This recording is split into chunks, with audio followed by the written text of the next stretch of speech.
Kunja Bihari.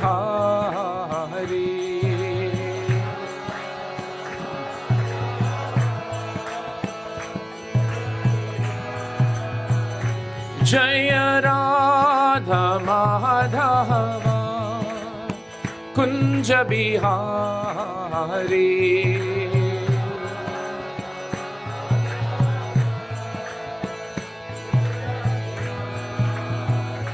Jaya Gopi Jana Vallabha Girivaradhari.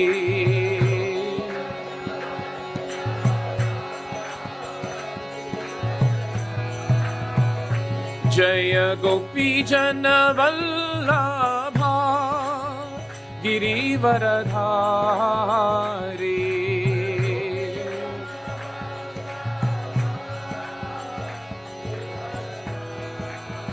Yashoda Nandana Braja Jana Ranjana.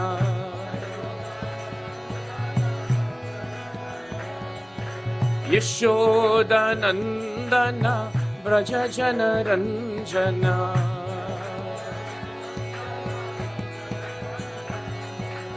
Yamuna Tira Vanachari.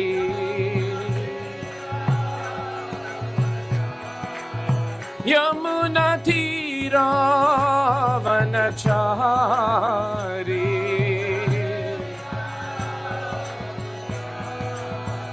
Jaya Radha Madhava Kunja Bihari.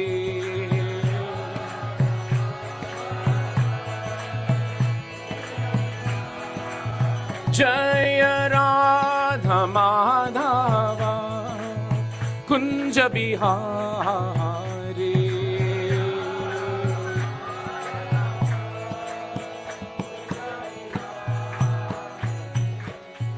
Jai Shri Shri Radha Madhav ki, Jai Shri Gaur Gaur Nitai ki, Srila Prabhupada ki, Ananta Kodi Vaishnavrinda ki, Nitai Gaura Premanande. Om Namo Bhagavate Vasudevaya.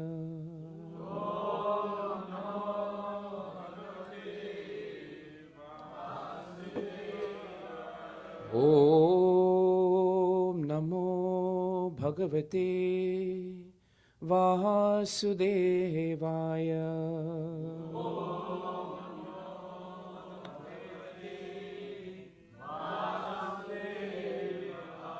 Om Namo Bhagavate Vasudevaya.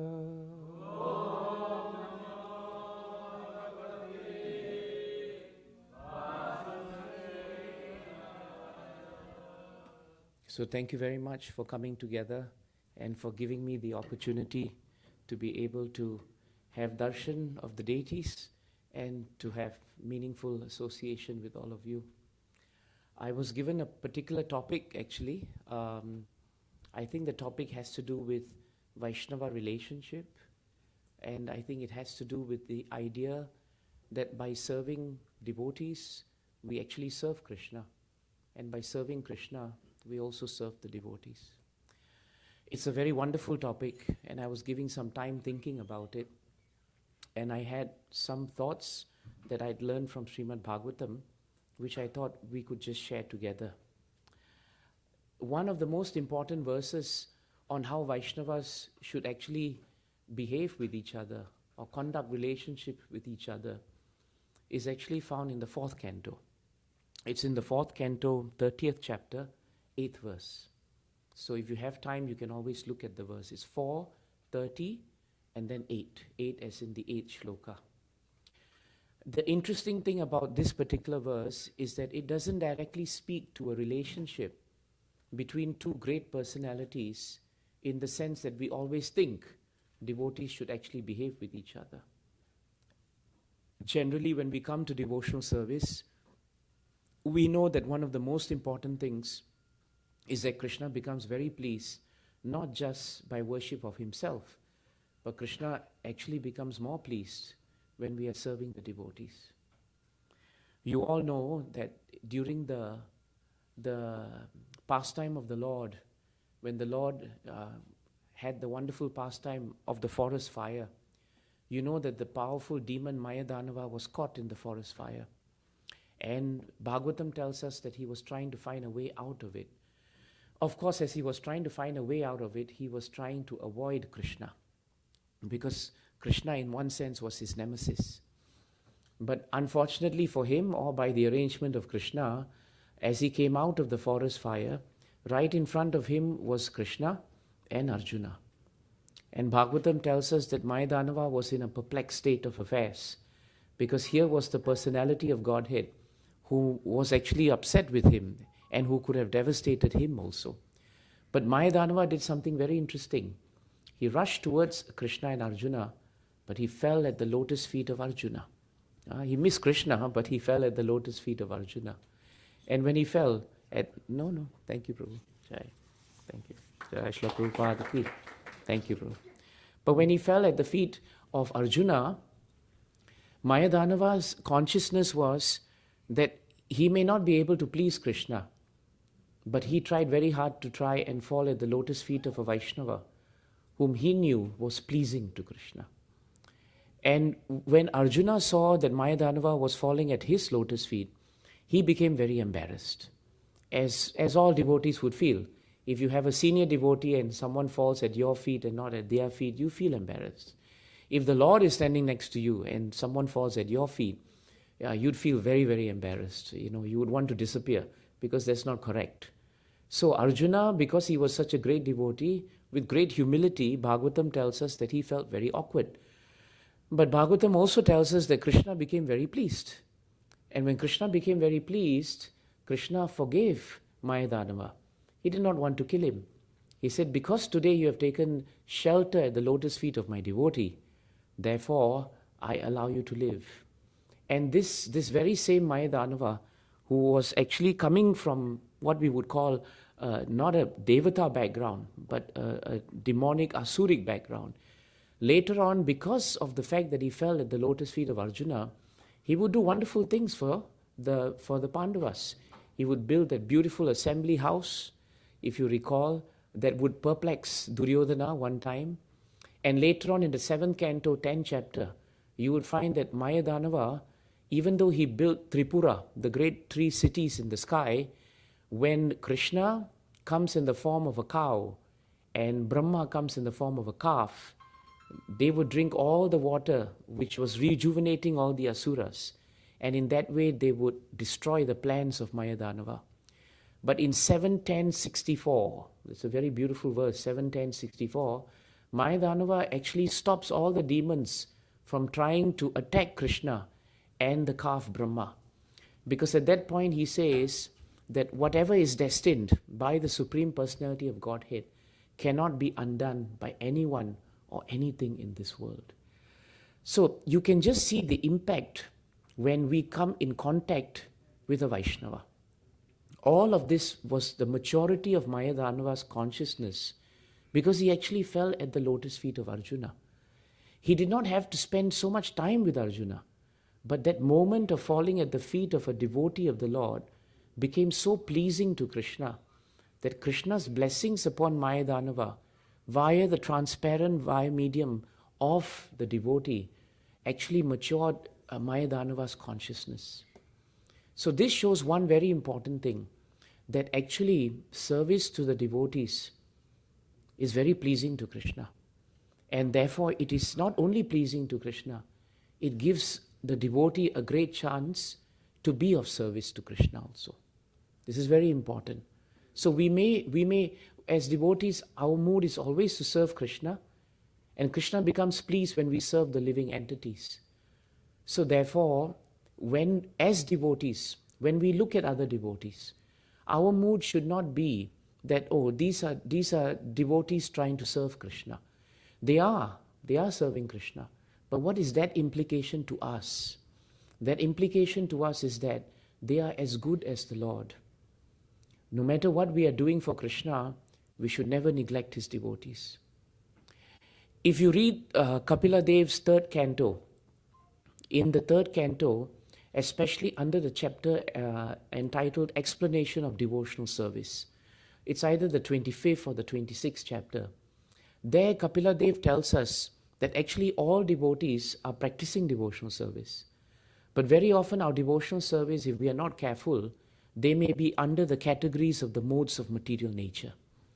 So sometimes we may be actually practicing devotional service in the mode of goodness, in the mode of passion, and even in the mode of ignorance. Whenever we do not have, if we have even a single motive in our heart, which is material, that devotional service cannot be pure. But it is also an advancement for us. Of all the three categories, the category of passion and ignorance, Kapila Dev describes it very nicely. He says actually that those who worship the deity of me in the temple, but who cannot see me in the hearts of the living entities, especially my devotees, they are considered to be worshipping in the mode of passion. And that worship is actually considered imitation. It's a very powerful statement that Krishna makes. It's actually considered imitation. Why? Because in Nectar of Instruction, for example, Prabhupada and Sastra speak to us about the different levels of devotees. Kanishta Adhikari, Madhyama Adhikari, Uttama Adhikari. One of the characteristics of a Kanishta Adhikari, a devotee who's beginning devotional service and who is not very mature in devotional service, is that the Kanishta Adhikari is very happy to serve Krishna. But he or she has the tendency to find fault with devotees of Krishna. And that is an impediment to our devotional service, which is why I thought that this topic is very important. Because we all want to make advancement in devotional service to please Krishna. But we forget that the best way to actually advance in our devotional service and to please Him is how we actually cultivate our relationships with each other. Because that can make or it can break our relationships. Which is why this particular verse is very important. Because in this verse of 438, you find here, it's really nice. Shri Bhagavan Uvacha Varam Vrinidhvam Badram Vaha Yuyam Me Nripanandanaha Sauhardena Pritag Dharma Tushtoham Sauhridena Vaha. The translation, please repeat the translation. The Supreme Personality of Godhead said, My dear sons of the King, I am very much pleased by the friendly relationships among you. All of you are engaged in one occupation, devotional service. I am so pleased with your mutual friendship that I wish you all good fortune. Now you may ask a benediction of me. I'll read the purport. Since the sons of King Prachina Barhisat were all united in Krishna consciousness, the Lord was very pleased with them. Each and every one of the sons of King Prachina Barhisat was an individual soul.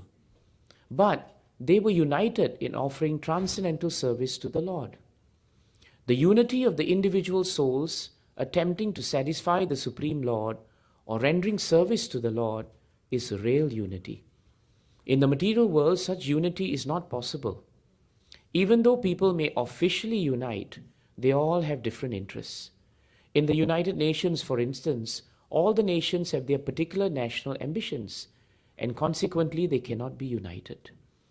This unity between individual souls is so strong within this material world that even in a society of Krishna consciousness, members sometimes appear disunited due to their having different opinions and leaning towards material things.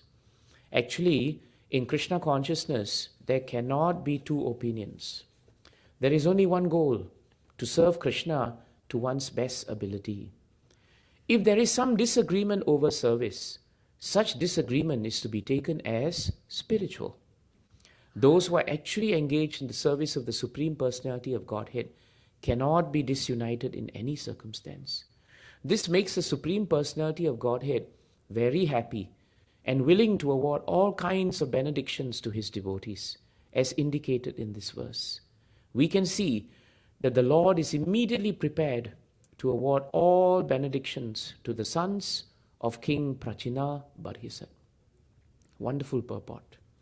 So this purport by His Divine Grace A.C. Bhaktivedanta Swami Srila Prabhupada ki, this purport tells us a few very important things. The first thing is, friendship or relationship amongst Vaishnavas is really about unity in diversity. Srila Prabhupada spoke about this concept so much. Unity in diversity. The nature of the living entity is that we are all made differently. We cannot expect everyone to think in the same way, nor can we expect every devotee to have the same inclinations or the same mood, because all of us are individuals. So the first point Srila Prabhupada makes here is that each and every one of the sons, these sons of the king, they are famously known as the Prachetas. The Prachetas were so many.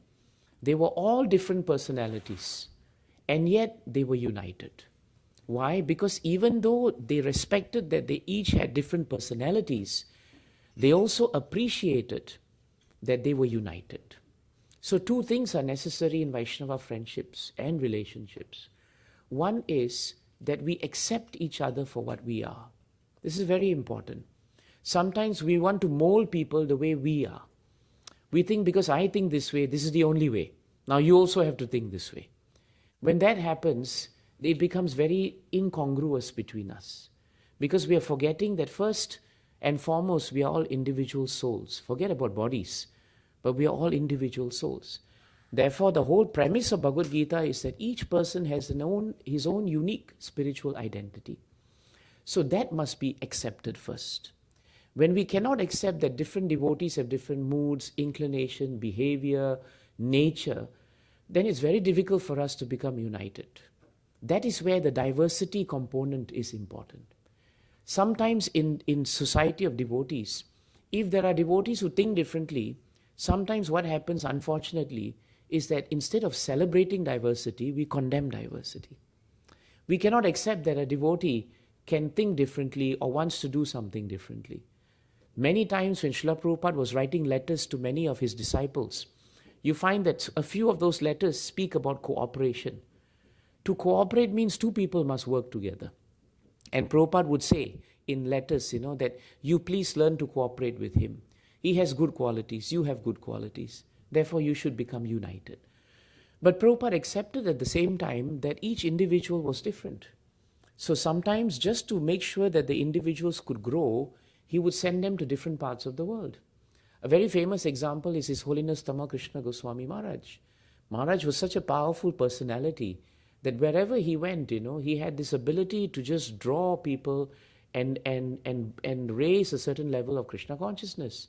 When he started the famous Radha Damodar bus party, practically he hijacked all the good brahmacharis from so many temples. They all started joining him. And he came to a point where the temple presidents wrote to Prabhupada and said, Prabhupada, we're losing good devotees. They're all getting on the bus and going around preaching.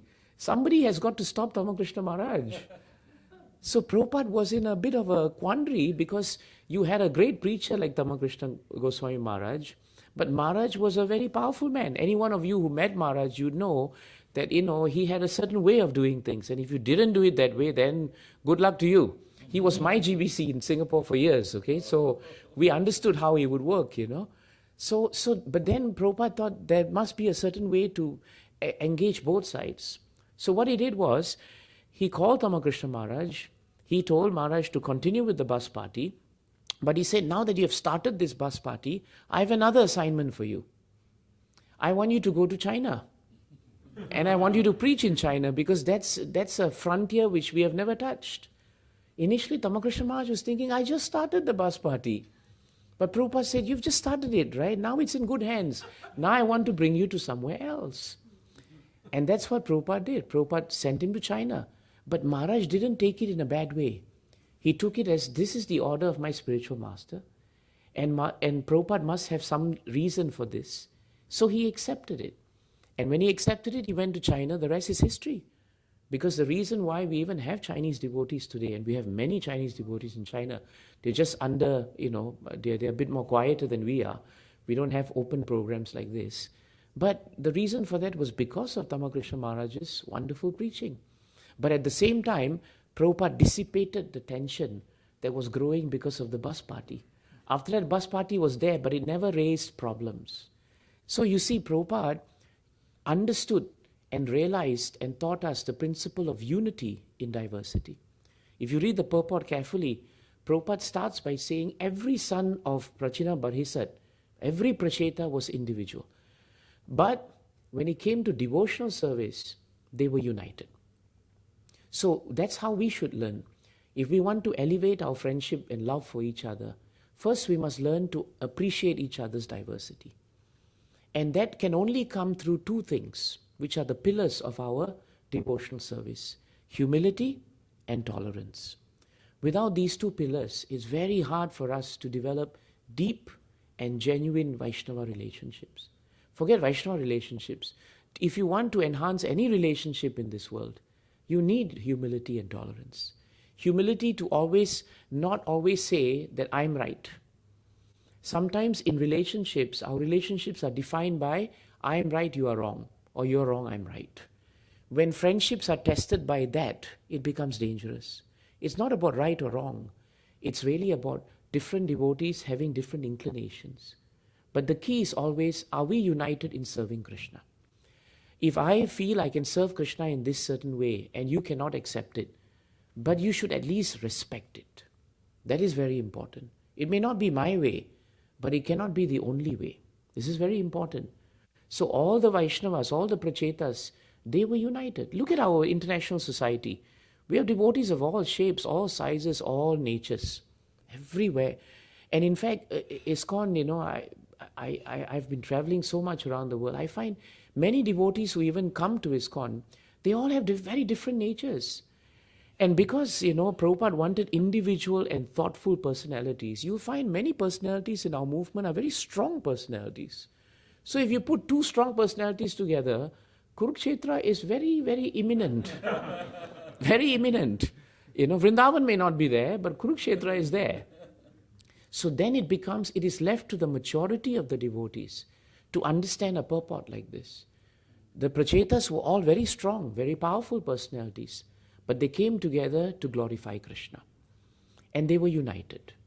And Prabhupada says here, real unity is when we try to understand and appreciate that you may be offering Krishna a different flower.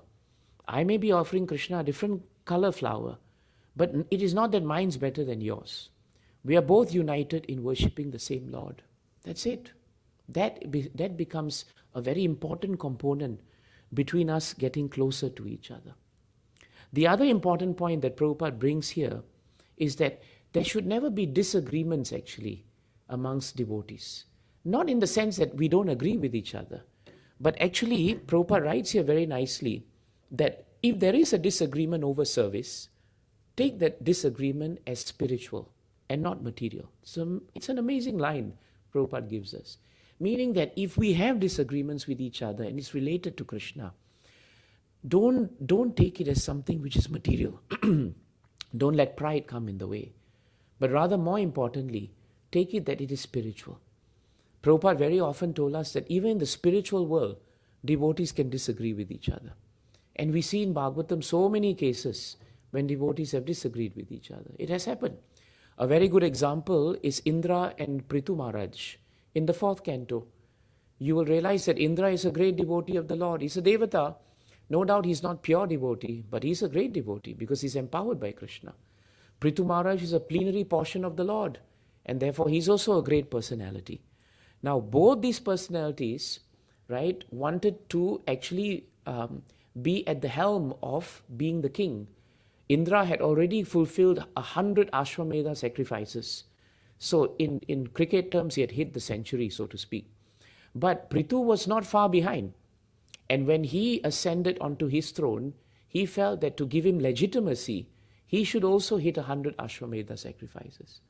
Bhagavatam says that when Indra heard that, he became a little bit concerned. Because he thought all this time only I had been able to perform that feat. And he became envious of Prithu.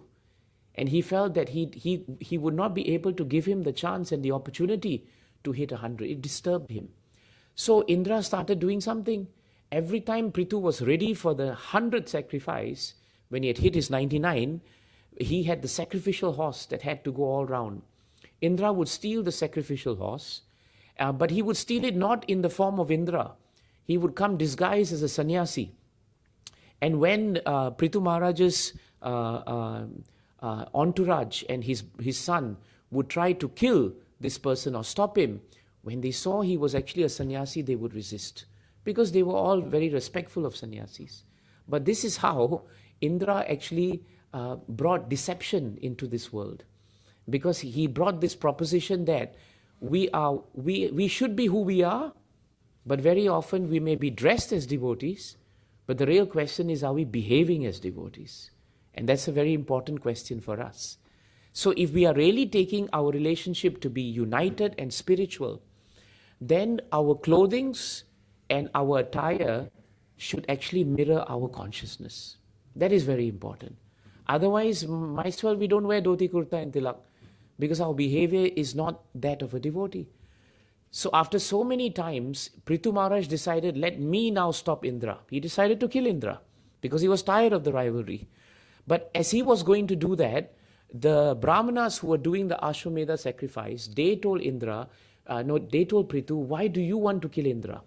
We are the ones with the powerful mantras. With a single mantra, we will kill Indra for you. So Prithu thought, all right, since they want to do it, I'll let them do it. So they were ready. An Ashwamedha sacrifice is meant to glorify Krishna. They wanted to use the sacrifice to kill someone.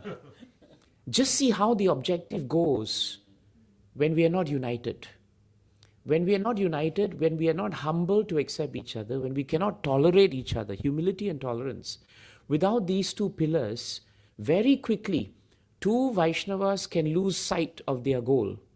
The goal is to glorify Krishna. And when they lose sight of the goal, they will perform activities which are innately material in nature. So Prithu Maharaj then farmed out the assassination of Indra to the Brahmanas. The Brahmanas were ready to do it, and Brahmaji had to come. And Brahma told the Brahmanas, have you lost your senses? You are here to glorify Krishna. The whole purpose of any yajna is for the pleasure of yajnapati, not for killing of people. So you have lost your way. And then he turned to Prithu and said, Prithu, enough of this 100. Now we don't want 100. Whatever blessings you wanted from 100, I give it to you in 99. It's done. What is a number finally? And sometimes if we are not careful as devotees, we can be caught up in the most petty of quarrels, over the most petty of things. I don't know how it is here, but in Singapore, we have some of these amazing items where, because of the color of the flowers, two Matajis end up never talking to each other for 3-4 years. And luckily I'm colorblind, so I can't see what the color of the flowers are. But apparently it has become such an important thing that they are very insulted.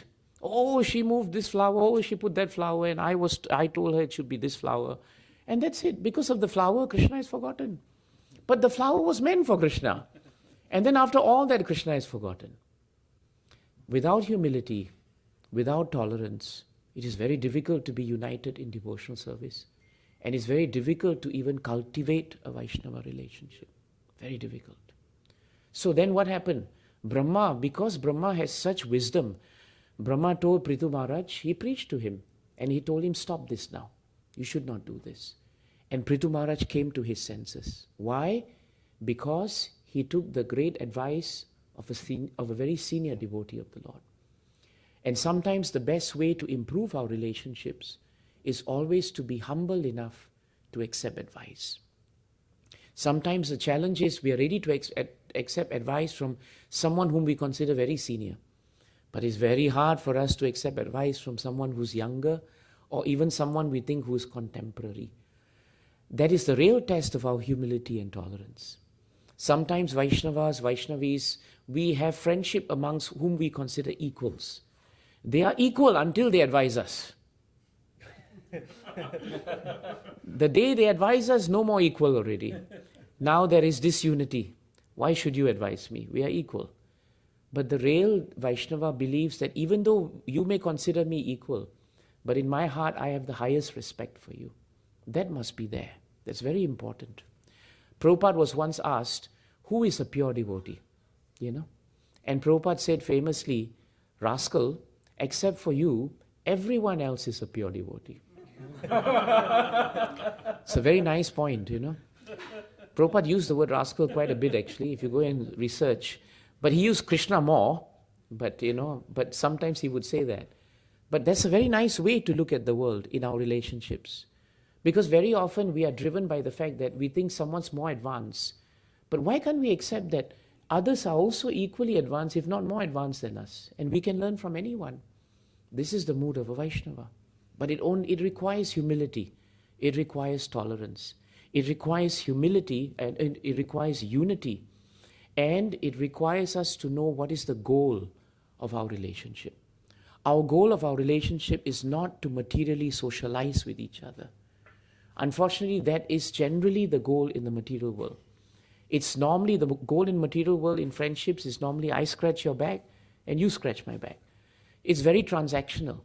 And sometimes because it's transactional, when we really need something, then that person may not be there.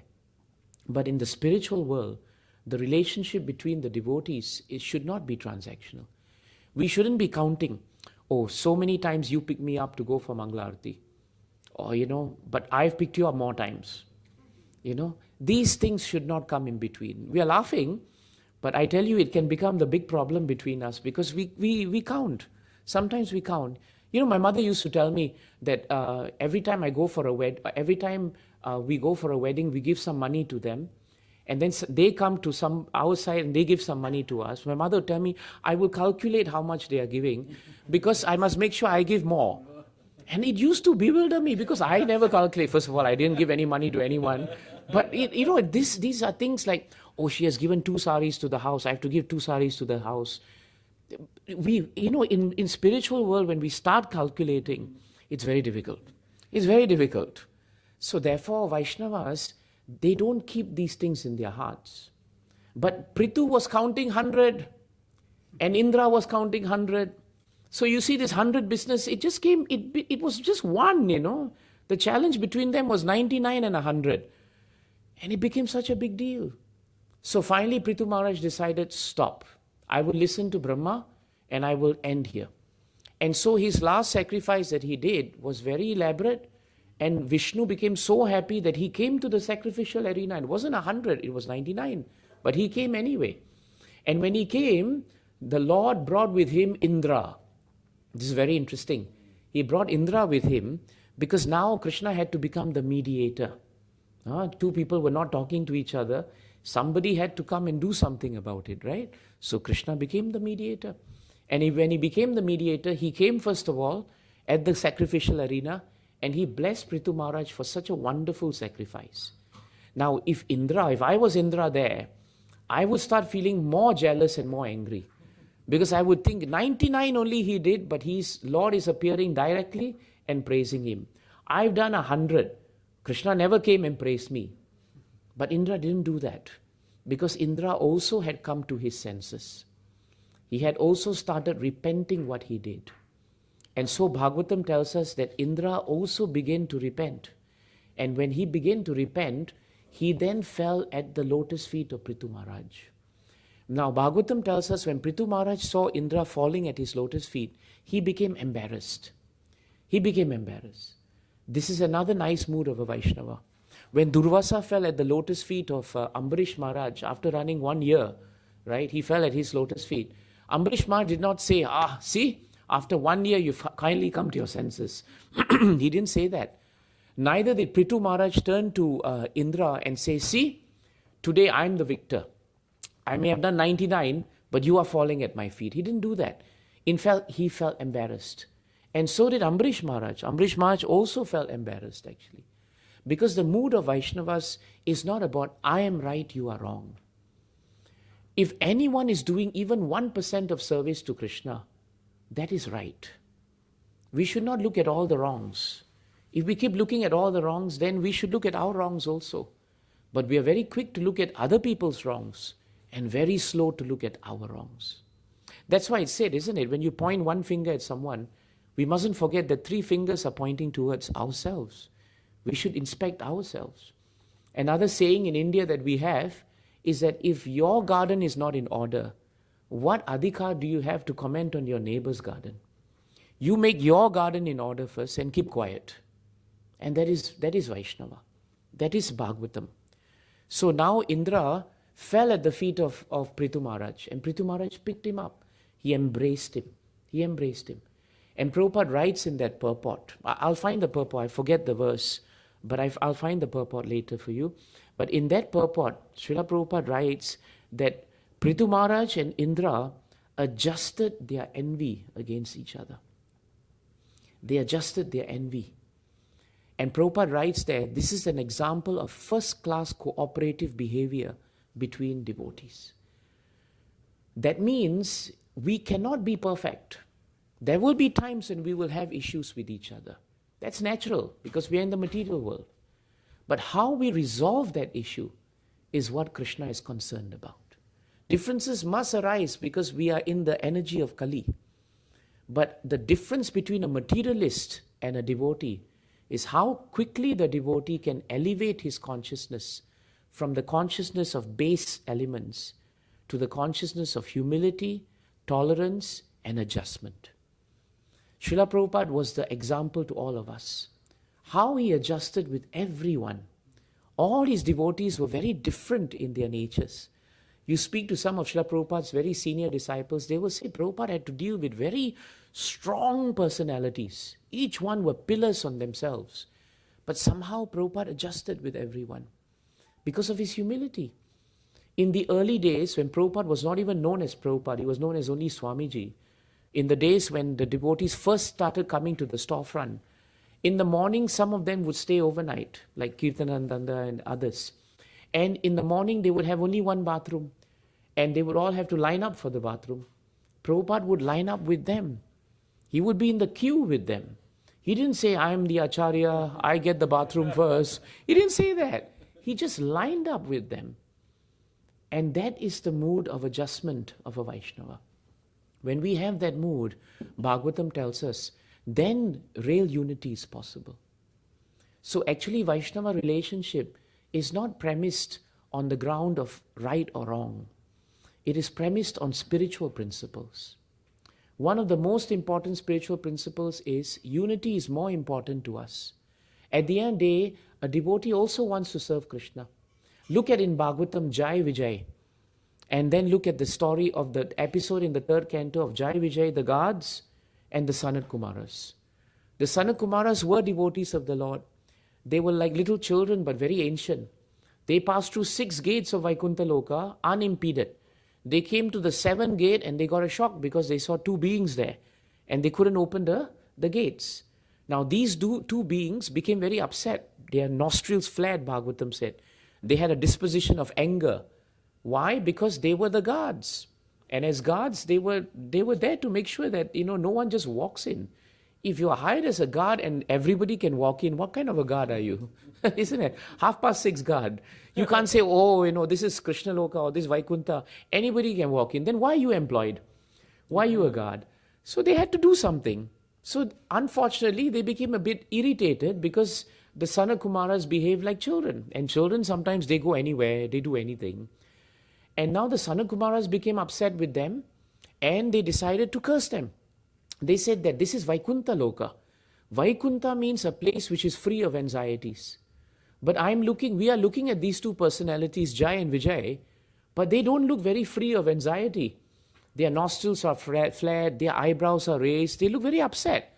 So how can such people be in Vaikuntha? Better they take a birth in the lower planets. And so they cursed them to come to the lower planets. Immediately when Jai and Vijay heard that, they became very upset. Now, Bhagavatam, this is very important. They were not upset because of pride. They were not upset that, how dare they curse us? No. If you read Bhagavatam, they were upset because they would lose the opportunity to serve the Lord. That was the reason for their being upset. Now, at that moment of tenseness between two powerful devotees, right, who comes out? Krishna comes out. The Lord comes out as Vishnu in Vaikuntha Loka. Now, he comes out because he's in the heart of everyone. And he knows now these two devotees have an issue. So he wants to resolve it. So when he comes out, the Lord shows us what is the first element in Vaishnava friendships. Immediately he apologizes to the Sanat Kumaras. And he says that these two boys, Jai and Vijay, they are very dear to me. But I take responsibility because the master is responsible for the servant. And I'm prepared to lop off my arm if it means that they have caused you offenses. Because you're Brahmanas and Vaishnavas and you should never be offended. So for that moment, Jai and Vijay thought, we must be really wrong. Because Krishna is now fully siding the Sanat Kumaras. Sanat Kumaras thought at that moment, we are fully right. Because Krishna is fully supportive of us. But at the end of the discussion, Krishna says, I only ask one thing from you. Because they are so dear to me, I just pray to you that whatever curse you have bestowed upon them will not take them too long away from me. Now, if you were Jai Vijay, you will feel, oh, Krishna actually is very much for us also. Because he's feeling it. He's going to miss us. Now, Prabhupada writes in that purport that both Jai and Vijay and the Sanat Kumaras were actually united in one affair. The affair of wanting to serve Krishna and wanting to be of service to him. The Sanat Kumaras came to take darshan of the Lord. Darshan of the Lord is service. Don't ever forget that. Sometimes we forget that taking darshan is just me doing something. No. When you take darshan of the Lord, you are the one benefiting. It's not like the Lord is taking your darshan. You are taking darshan of him because he's giving you darshan. In Bhagavatam, that is known as ikshanam. Ikshanam means to give audience. Ikshanam is the proper word for darshan. So the Lord is giving us audience and we are taking his darshan. So for the Sanat Kumaras, taking darshan was service. And for Jai and Vijay, making sure the Lord is peaceful and nobody just barges in was also their service. So actually they were both united in their service. They just didn't see it because they came from different angles. That is what Prabhupada is speaking about in 438 today. That's his point in the purport. Humility, tolerance, the ability to adjust to each other, and always having the highest love and respect. Never to take anybody's service for granted. If we are really friends with each other, any service, small or big, will be always treated with equal gravity and equal respect. The squirrel in Ram Leela could only throw little bits of pebbles into the ocean. And Hanumanji and the other Vanaras came to him and very jokingly told him, it's okay, we've got it. Okay, we've got the big boulders that we are throwing. Your pebbles won't make so much of a difference. But Lord Ram came out of his camp and he begged to differ. He said to the Vanaras that the service of the squirrel is as powerful, important and pleasing as it is your service to me. And that is where the real danger for us lies. When we start judging each other's service, when we say this person doesn't do any service, how do we know that? They may not turn up for temple, but do we really know what is in their hearts? Do we know what is their family situation? Do we know what their background is? Instead of starting to judge them in our hearts, isn't it better to sit down and speak to them, to understand where they are, and if possible, to serve them so that they are also given more opportunities for service? So Krishna, as the Lord, he, in the end, when he came in between them, the Sanat Kumaras became so embarrassed by their behavior that they said, "Oh Lord, we believe now that we have cursed faultless persons." That's the exact word in the shloka in the 3rd canto. We believe that we have now cursed faultless persons. Please now bestow on us punishment as you deem fit. So you see how the two Vaishnavas adjusted themselves. Why? Because the Lord was in the center. Of course, for every quarrel we have, we would love Krishna to personally appear and say, okay, now let me resolve it. Let me be your ultimate mediator, arbitrator and everything. But it may not happen. But we do know that Krishna is in our hearts. We all serve the deities. And therefore we know that the moment Krishna is in the center, our behavior with each other must change. It must change. And one last point that's really important, it's in the purport of 438.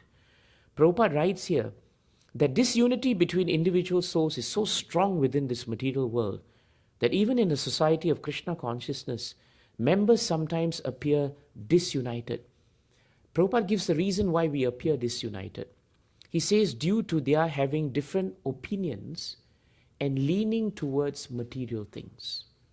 So as devotees, if we really want to grow our unity and we want to grow and enrich our relationships, we have to be very careful not to allow material energy to creep into our spiritual relationships.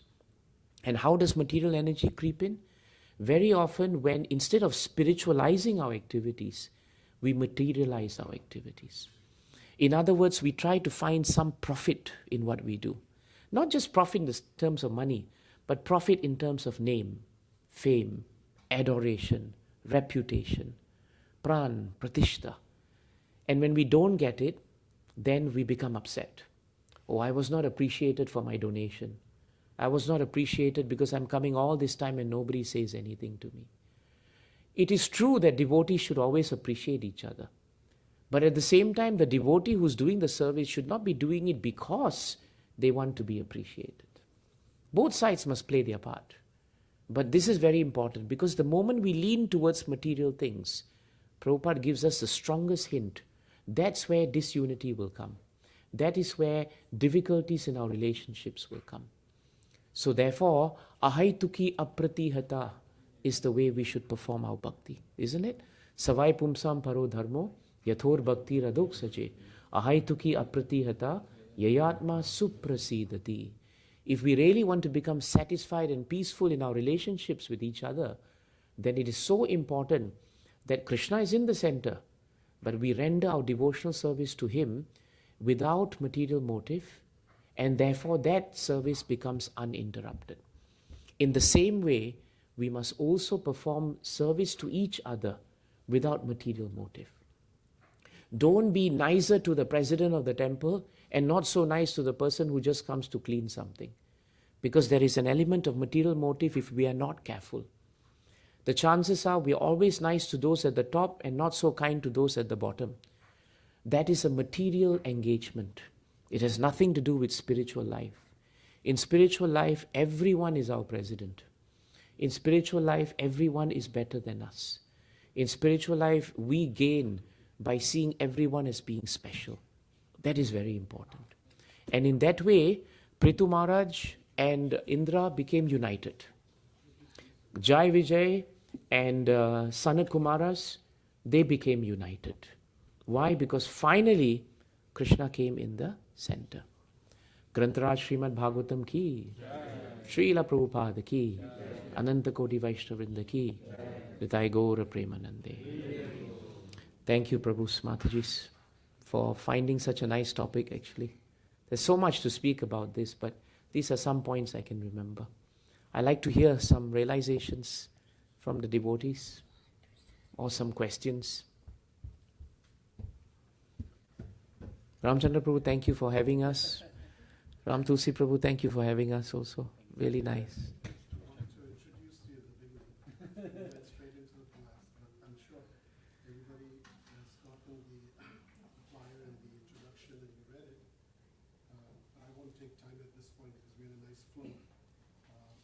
Prabhuji, last I think we met was how many years ago?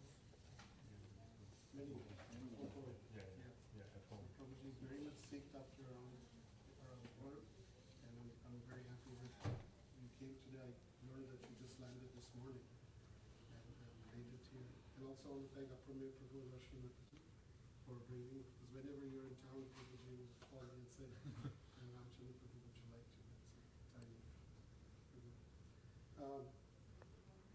One of the reasons we chose this topic was also because sometimes Krishna is there, but he's too far also. Directly connecting with Krishna is not possible. Even after so many years of tapasya, so many yogis, sages, they can't get it. So the point was, yes, they're devotees, they have access to devotees, so how can we please through them? And many times, because of our own immaturity, we may think about devotee not as pure as Prabhupada. Okay, Prabhupada was here. Yes. My Guru Maharaj was here. Yes. then other devotees are limited, it's casual. And you pointed out not to take it like that. But still, how do we constantly remind ourselves that it is through this channel that we can easily reach Krishna's or get Krishna's Yeah. mercy? That's a good point. How do we remind ourselves? You mentioned today, and I'm sure after the next hour or so, when Prashadam starts. Yeah. So will I, Prabhu. I've personally found, as a congregation, I think if the leadership stresses this more often than not, it gets into the hearts of the devotees. Like in Singapore, for example, we do this short seminar on Vaishnava etiquette, Vaishnava behavior, Vaishnava relationships. We do it at least 2 to 3 times, even 4 times a year. And we take different angles of it. We keep reminding it, announcing these points at the end of classes, at the start and beginning of festivals. Like when there's a festival and everyone has to come together to work, or there's a drama where the children are going to come together, we get senior devotees to first address them and request them to be in the proper mood of Vaishnava relationships, to remind them that Krishna is in the hearts of the devotees. As you correctly said, he can be far for us, but through the devotees we can get nearer to him. We find, Prabhu, that the more we repeat this, the more it enters into the hearts of the devotees. It's like, building up a sense of consciousness. And then after a while, the whole congregation understands that this is the mood. And they perpetuate it also, because they bring it back to their own Namhat programs and where they are preaching. And sometimes when we have meetings with leaders on a monthly basis, this is one of our highest priorities. Because we know that this is, as you said, this is something that's so difficult for us to do. But we also find that without this, it's so difficult to grow also in our own spiritual life. So I think that is the good, that's the strength of Sadhu Sangha, Prabhu, that we remind each other of this as constantly and consistently as we can, you see. I feel that's a practical way to help us. And I've seen, that it has really helped us. It has helped me also very much. When devotees constantly speak about it, it really helps us. Is that helpful, Prabhu? Mm-hmm.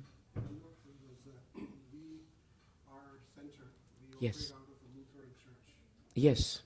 So that's another point that we try to stress in the community is that on Sundays, that church is for us. Yes. It's still their home. Yes. We're renting their home. Yes. And we should treat it as if it was ours. Absolutely. We may be good with devotee relations that please Krishna, Yeah. but even the non-devotees. Yes. Yes. That we should, because Oh. we use all of our efforts, all our sadhana, Yeah. if it's even non-devotees. Yeah. It could be the postman or the landscaper. Yes. Yes. And we would be arrogant. Yeah. And is it true? That It's very true, they're Prabhu. not devotees, it's okay. No, it's very true. But Krishna is in their hearts. That's another topic which is so related to this. Sometimes as devotees, we may really be loving with each other, but suddenly someone who's a non-devotee, someone nondescript, could be there and we just treat them in a harsh and very disdainful or dismissive manner. Actually, that reflects very poorly on our maturity, because we cannot see the hand of Krishna, neither can we see that Krishna is in the heart of every living entity. Every living entity is special to Krishna, because don't forget, sastrically, right? Nitya Siddha Krishna Prema. Love of God is in the heart dormant, but it's in the heart of every living entity. So even if we say philosophically, that person is not a devotee, let's not forget, that person is a devotee waiting to happen. Because the person has love of Krishna. It is in the heart, everyone. Even a murderer has love of Krishna dormant in the heart. Therefore, how can we say then that that person should not be respected, should not be cared for, or should not even be treated well? Because it's just a matter of time. We were once in a position where we had no idea of Krishna. But some kind soul tolerated us, adjusted with us, treated us well, looked beyond our immaturities, and revived love of God in our heart. All that because of the spiritual maturity of seeing Krishna in the hearts of everyone. So you're absolutely right, Prabhu. A congregation is really evolved and mature when it behaves in such a way that not only are devotee precious, but family members sometimes who are not devotees, sometimes we may have this habit of treating them in an inferior way. I remember when I joined Krishna Consciousness, some devotees told me, your parents are in Maya. You should go and tell them that. You know, and I remember many of my generation went to tell parents, oh, you're in Maya, you know. And years later, they regretted it because they came to realize that their parents had done so much for them. Just even sastrically, the fact that you have human birth from a parent is a gift to you already. So that is another reason why devotees sometimes lose out. We break ties with family members who are not devotees. We treat them inferior. We treat our colleagues sometimes in a very disdainful manner, just so that we can work, we'll be there. Otherwise, you know, we don't have any respect for them. So without any respect, there's no relationship, actually. So as devotees, I would really request that not only do we treat each other well, but we have to make sure that we see Krishna in everyone's hearts. That is really maturity. And in the 5th chapter, it is stated in Bhagavad Gita, the learned man sees Krishna equally in the hearts of the cow, the dog, everyone. So that mood is already given to us by Krishna. So therefore, actually, everyone is a devotee. It's just a matter of when the person will be a devotee. Thank you for that, Prabhu, which I think is extremely important. Sometimes we can become very fanatical, you know. And the other thing that I find, if I may say so, is that sometimes we grow up in Krishna consciousness convinced that ours is the highest philosophy, but our way of convincing ourselves that ours is the highest philosophy is by condemning or criticizing other philosophies. There is no need for that, actually. That if you read the Bible, if you read the Quran, if you read the Torah, you'll find that so many concepts there are in alignment with Srimad Bhagavatam. You could find a Bhagavatam verse for almost every verse that appears in the Bible or the Quran. If you read and you studied it through the lenses of Bhagavatam, love of God is not very different. So actually having strong faith that all paths eventually lead to Krishna, but we are gifted by the path of devotional service, is very important. To love someone, you don't have to condemn others. If our love for Krishna is so high, it is not premised on the condemnation of other people. It's not. It is based on the love for Krishna alone. That is all. So many times when Prabhupada met scholars of different faiths, he would say that love of God is the supreme religion. As long as you have love of God, that is the starting point for all of us. So whether it is impersonal, whether it is personal, don't forget, even the impersonalist by Bhagavatam's definition is a transcendentalist. Sometimes very easy for us to forget that actually an impersonalist is in the transcendental atmosphere. We should be very careful not to condemn people to the point where it is not necessary. Rather, we should just share with them what we have and respect those who may not be able to do that. When you have time, look at 7th canto, 13th chapter, 42nd verse. 7, 13, 14. If anyone can bring it up, you can just read it. I think what Ramachandra Prabhu said is perhaps best stated in that verse. In 7, 13, 42, the background to it, just 2 minutes, Prahlad Maharaj has already become king and he's moving around. And he sees this Avadut, very powerful personality. But he notices something very nice about the Avadut. Some days he's sleeping just on the floor like a beggar. Other days he's sleeping like a king. Some days he eats, some days he has no food. So Prahlad Maharaj approaches the Avadut and says, how do you live? What is your consciousness? That one day you are here, one day you are there. What is your consciousness? So there the Avadut speaks. Does anyone have it with you? Is it Naham Ninde Nachastaumi? That's the one. Maybe you just read to us the translation. Just here, this is what the Avadut says. You can read it. Different people are of different mentalities. Therefore, it is not my business either to praise them or to blaspheme them. I only desire their welfare, hoping that they will agree to become one with the Super Soul. The Supreme Personality of Godhead, Krishna. Jai. So the first line is different people of different mentalities. That is the starting point for all of us. We must accept that in this world, everyone has a different mentality. Once we accept that, it is not my business to either blaspheme them nor to praise them. Vaishnavas are not interested in praising, neither are we interested in blaspheming. So what are we interested in? We're interested in serving. Serving. In service, there is genuine relationship. Sometimes we say too much praise is international disgrace. Have you heard of that before? Sometimes you praise someone so much, one day that same person you will criticize very much. It's very dangerous, very dangerous. So the Avadut is saying, it's not my business to judge people's mentalities. My only desire is I pray that somehow they must become aligned with Krishna. That's all. If we can live that way in this world, whether you're at workplace, whether you're with family, whether you're with devotees, whether you're with anyone, you'll become very peaceful. For me, it is one of the royal verses of Bhagavatam, 7, 13, 42. Thank you, Prabhuji. Hare Krishna. Jai.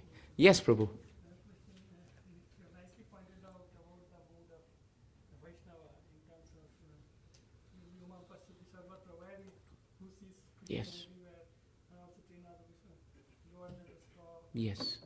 and both governed the tree.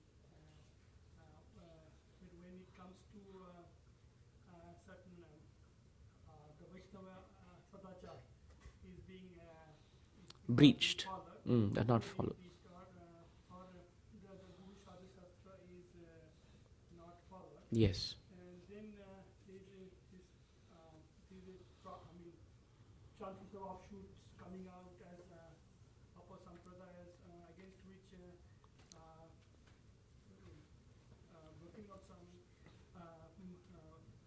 Bhaktivinoda Thakur Spoke about. Yes. he rescued the movement Yes, he did. out of the upper sampradayas. So Yes. had he not done, he did not delineated those upper sampradayas Yes. clearly, Yes. he would not have been sitting here. True. Possibly. And his son, Bhaktisiddhanta Goswami Pada also, in his pranam mantra, we say, Rupanuga, Virudha, opposite. Upper Siddhanta. Yes. So there is an emphasis on calling out opposithantas so that within the, of course, the modes of material nature are always there within the devotees. Yes. It's playing their roles, and but the overall Guru Sadhu Shastra that the Siddhantas should prevail. Always. If it doesn't, Yes. then Then we should be firm, Prabhu. A Vaishnava may have a relationship with another Vaishnava. But if that relationship is premised really on respect, and he sees that the Vaishnava may be not following Siddhanta, may not be doing something according to Guru Sadhu Shastra, then two things must be done according to Vaishnava Sadachar. Either if you have a relationship with that person, you can advise the person based on Shastra, this is not correct. If you can't, based on Vaishnava Sadachar, bring it up to a more senior devotee, so that that devotee can then sit with the person and be firm and explain to the person based on Shastra that this is not right. That's very important.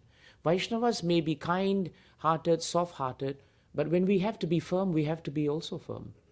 There will be many times when there are deviations in what we do, but it is very important for the leadership as well as for the devotees to make sure that we are holding on and not compromising on our principles. That doesn't mean that we don't respect the other person. It doesn't mean we are critical of that person, but we have to call the shots as we see it. That honesty is also appreciated as a sign of friendship.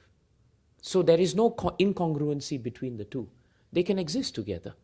Bhaktivinoda Thakur did that when he saw it was necessary. But when it was not necessary, he was considered to be the most loving of Vaishnava Acharyas, actually. So that is also a function and duty of a Vaishnava. It's a good point. I hope it's useful, Prabhu. Thank you. Yes, Prabhu. Since you come from the legal background, Prabhuji is a lawyer by profession and also consults what is in the global security. Yeah, I'm the general counsel for ISKCON. Yeah. ISKCON Global. Yes. So when we also face the world outside, Yes, Prabhu. sometimes we represent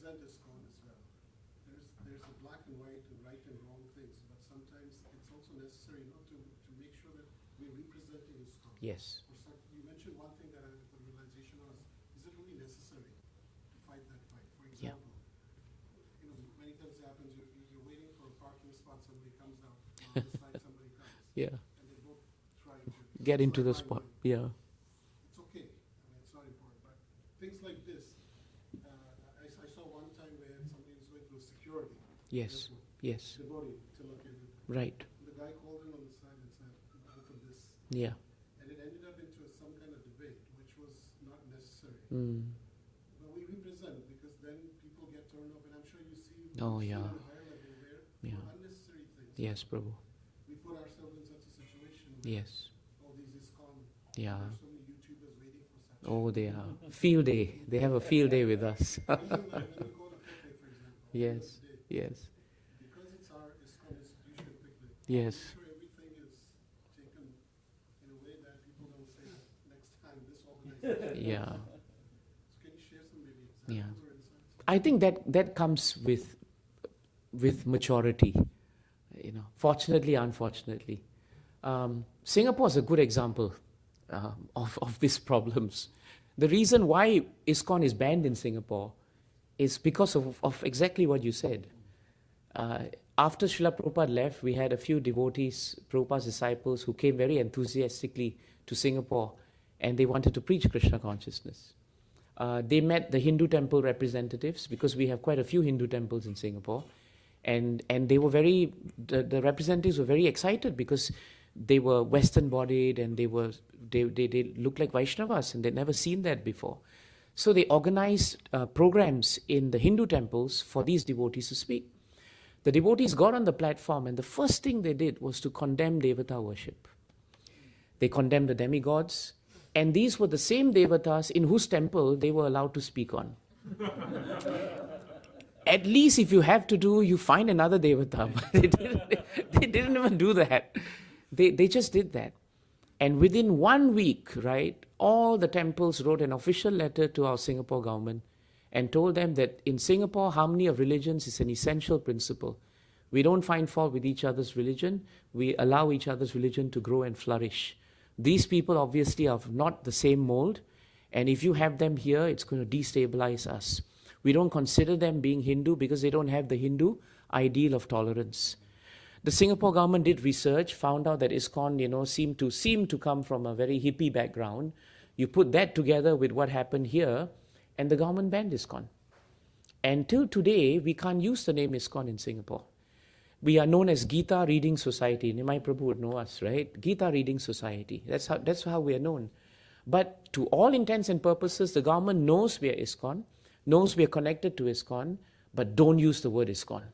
Because the idea of an ISKCON devotee is a fanatic, is someone who is very pushy, who'll go anywhere else and say that this is the only way to do things. I was in the university studying law, and I was in the Hindu society. So I organized a seminar as its president of the Gita. I got Ramakrishna Mission's head to come, because my spiritual life started in Ramakrishna Mission. When I was young, I started my spiritual life in Ramakrishna Mission. And then later, I came in touch with the devotees. So I knew the Maharajas very well. I called them, I called the Hindu Center, I called Aurobindo Ashram, and then I called at that time, the temple president. I told him, please come. But I told him one thing: when you come, you speak about the glory of the Gita and speak about the glory of Krishna. Please don't say that the others are inferior, because we have a seminar going on. He said, don't worry, Prabhu, I'll do what I have to do. And on that day, he did exactly what I asked him not to do. Okay? We were not allowed to do Kirtan. When they came in, they started Kirtan. And we were not allowed to do that, because in Singapore, they are very particular about that. Then he refused to sit down with the 3 delegates. He sat away because he said, I don't want to be contaminated. And then when they finished, he stood up and he said, you can ignore everything they ever said, because the only one true Gita is this Gita. In the end, nobody wanted to even hear about what he had to say. Exactly for this point. In trying to glorify Krishna, we are not actually being true representatives of Krishna that way. Which is why we really have to pick our battles the right way. Choose the right battles. The right battle is in changing people's hearts. not in killing them. Not in killing their enthusiasm to come to Krishna. It's so important, which is why we had to spend 30 years of backpedaling. We ended up going to every one of these Hindu temples and started programs there. And when they saw that we were not fanatical, when they saw we were broad-hearted, when they saw we interacted with them very well, I became their lawyer pro bono for all these Hindu temples, and that was very good for them, right? Then they realized that we were integrating with society. Today, Gita Reading Society is a dedicated member of the interfaith disciplinary group organized by the government. Because we have got into that space, we have got so many opportunities to do preaching, which we would never have gotten if we just held on to that old stance that, we are the only Lone Ranger, who's going to make it and nobody else is going to. So that's just our experience, Prabhu, to share. You're spot on. We have to be very careful about how we represent Krishna. We have to be. Let it not be said that someone should think of Krishna any less because of our immaturity. Thank you, Prabhu, for that. Mm-hmm. Yeah, at the airport you have to be in normal clothes, as in Western clothes. Make sure your tilak is not there and your kantimala cannot be seen, and you wear a cap if you're shaven with shikha. It's just safer that way, because if they do see that devotees come in this way, it may reignite the whole issue again. But once you come through, you can wear dhoti kurta. Sannyasis who come to Singapore, when they are in, they walk into shopping malls with dandas and everything, and nobody says anything. That's okay. But at the border, it's just safer not to do that. And this is not for other Hindu organizations or Islam or Jewish, it's just that we are taking precautions? We are taking precautions, yeah. I guess, how do I say it? I guess the lawyer in me is that I plan for the worst case scenario. I think it's safer. Let's not take a chance. You see, when Indian Swamis come, or when you come, if you're Indian bodied and you walked in with dhoti kurta, the Asians in Singapore accept it, because we see a lot of that, Prabhu. We see so many Buddhist monks walking around. That's fine. But when they see Westerners coming in this kind of clothes, that's when all the antennas go up, you see. Yeah, so that's where we are just a bit. So I just tell everyone, just come in looking normal, like you do in Dubai and UAE. Then once you're in, you're all right. But unlike Dubai and UAE, at least you can have house programs and all that. That's fine. But in Singapore, we still can't do Harinam, right? We can't distribute books door to door. That's not just for ISKCON. No religion can distribute any books door to door. No religion is allowed to do any form of Harinam also, unless you have permit. We can have a Rath Yatra, but our Rath Yatra can be held in a stadium. So we hire a football stadium, and then Jagannath goes around the track many, many times. We get about 3,000 people to come into the stadium, and everything goes. That's our Rath Yatra. We can't do it outside. Oh, okay. Yeah, we do that. And then we put up our stalls around, so it's like it's a parade, but it's all within the confines. So we have to adapt, right? We have to adapt. There's no other way. Mm-hmm.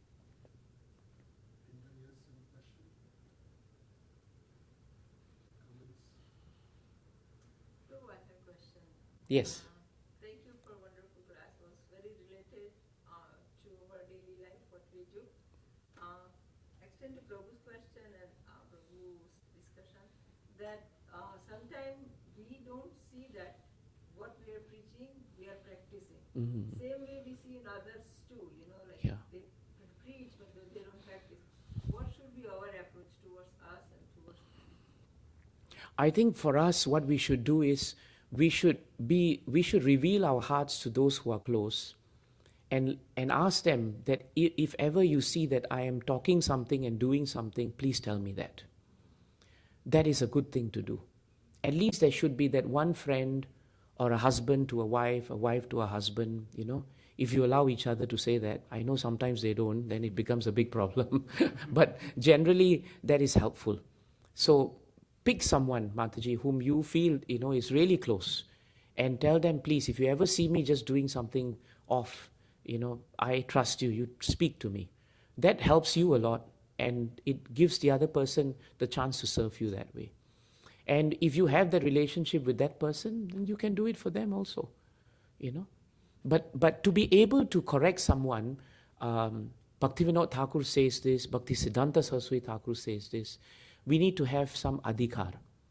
Adhikar just doesn't mean position. Actually, the word adhikar means relationship. There must be you can say something to someone when you have a relationship with them. If I know Prabhu for many years and we've been working together and I see something's wrong, I say, Prabhu, please, I need to talk to you. I feel a bit uneasy about this, Prabhu, and I'm speaking to you based on the fact that, you and I have known each other so long. So please don't take it any other way, but this is what I feel. When you say it that way, from my experience, I find, because it's coming from the heart, the other devotee will also be inspired from the heart to reflect. It helps. So that is maybe a practical way to do it, Mataji, And as a congregation, the leaders should encourage this. Keep encouraging it, The more you say something, the more you encourage each other to have these relationships, you'll find actually devotees will cultivate this. And they will feel happier because they know that they have someone looking out for them and they can look out for someone. That's very helpful. You are a very serious congregation. I've been seeing you, your sadhana is on your faces. So obviously what you're doing, is very nice and pleasing to Krishna. And your questions are very relishing for me because, it's obvious that you're all very serious. So I want to wish you the best in your devotional service. And I hope that next time I take more association of you, Yeah. Yeah, that would really be nice, Maybe. Okay. Sunday, Yes. we had a big sign on that door saying we welcome our new Amazing. family. You see? And then once a year, we try to clean up the church for them. You do Maha cleaning. Spring cleaning. Yes. And then they sit with us and have prashadam. Amazing. And one time a devotee said something, and the person corrected and said, no, why do you say you are part of our family? He was coming to the church. And don't think yourself As separate, yeah. And their first sign, I don't know how many of you have noticed, but as soon as we enter the church, on the top it says, you are now you've now entered the missionary, like coaching, like you're entering the missionary Field. So that's how they're doing it. Yeah. It's amazing. That's the thing, you see, Prabhu. A Vaishnava finds more commonality than differences. It's very important. And it's so nice the way they have welcomed us, actually. It's amazing. It's really amazing. I'll tell you one thing that happened to me that made me come to Krishna consciousness. I'll just share that with you, and then, sorry to take up your time. See, I was going to Ramakrishna Mission when I started my spiritual life, because it was next door to my school. And so I would go there. They had a nice space in Singapore, and it's very peaceful. And I've always been inclined towards spiritual life. So I was very interested in all these things. So I used to go there after school. And the Swamiji was very kind to me there. He gave me some service of cleaning and things like that, and I enjoyed it. Then after a while, one day, my mother met someone on the street, a lady, who just asked her, do you have children? She said, yes. And do you want to give them the true spirit of Hinduism? And my mother said, yeah, both my sons are very interested in Hinduism. And this lady said, I have the best books for them. So she came to our house. This was 1983, beginning of 83. So I was 13 years old. And she came to the house. She opened up this catalog, and it was the Bhaktivedanta library, the whole Srimad Bhagavatam. These were the Srimad Bhagavatams, which are small. They were done by Hansadutta at that time, and they were printed in Singapore, actually. I didn't even know that. Right? There were 48 books. And so at that time, it was 2,000 Singapore dollars. Crazy price. Now, when you look at Bhagavatam, I don't know why people don't buy them, because they're so much cheaper.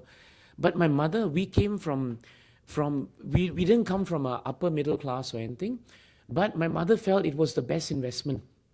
She paid for it. I went, I collected it, got myself in a taxi, brought the whole stack of books back. And this lady gave me very nice advice. She told me every day, right, after you come back from school, take a bath and read 1 or 2 pages of Bhagavatam. And I told her I may not understand everything. She said, doesn't matter. Bhagavatam is Krishna. If you touch anything from Krishna, Krishna will allow you to understand him. He will allow you to understand. Just don't stop reading. And so at that time, I became a bit conflicted because I was going to Ramakrishna Mission. So one day as I went further into Krishna consciousness, and I found Krishna consciousness was so relishable, I could start a day and end the day with so many Krishna conscious activities. So then I went to see President Maharaj from Ramakrishna Mission. And I told him, Maharaj, I'm coming to the mission, but my heart is with Krishna consciousness. So what do? I have so much affection for being here. It started my journey.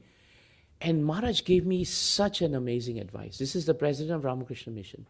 He said, when a girl or a boy are about to get married in traditional India, there are a few grooms and brides possible, especially for the boy. He sees a few girls. The girls may see, a few prospective grooms. But it is done very carefully, and it is done in a way where you have a choice at least. But once you have chosen, nobody thinks, oh, I should have got A instead of B, or I should have got C instead of D. Nobody thinks back. They choose and they follow that path. So he said, don't be here and there. If you want to take a path, dive deep. So if your heart is with Krishna and ISKCON, then take that path and be chaste. Follow it, and you'll find so much of peace. Until today, I do not stop meeting President Maharaj. He's very old now. He's no longer in Singapore, but I maintain contact with him. And because I've got this wonderful advice, we work very well in an interfaith level with the mission and other institutions. What a mature way of showing me the path when I was just 13. He could have given me any other thing, but this is what he said. So what you say is very important, Ramchandra Prabhu. As devotees, our vision should be greater. For us, Krishna is whole and soul. He's ours and we are his. But Krishna is present in many, many living entities. And he manifests himself in different energies. Our respect and love for these different energies must be maintained. We don't have to jump into it, but it doesn't mean that we cannot respect it. It doesn't mean that we cannot see commonality to it, actually. So thank you, Prabhu. Thank you for this. Hare Krishna. Jai Shla Prabhupada ki. Okay, 5 minutes Kirtan is fine. Fine.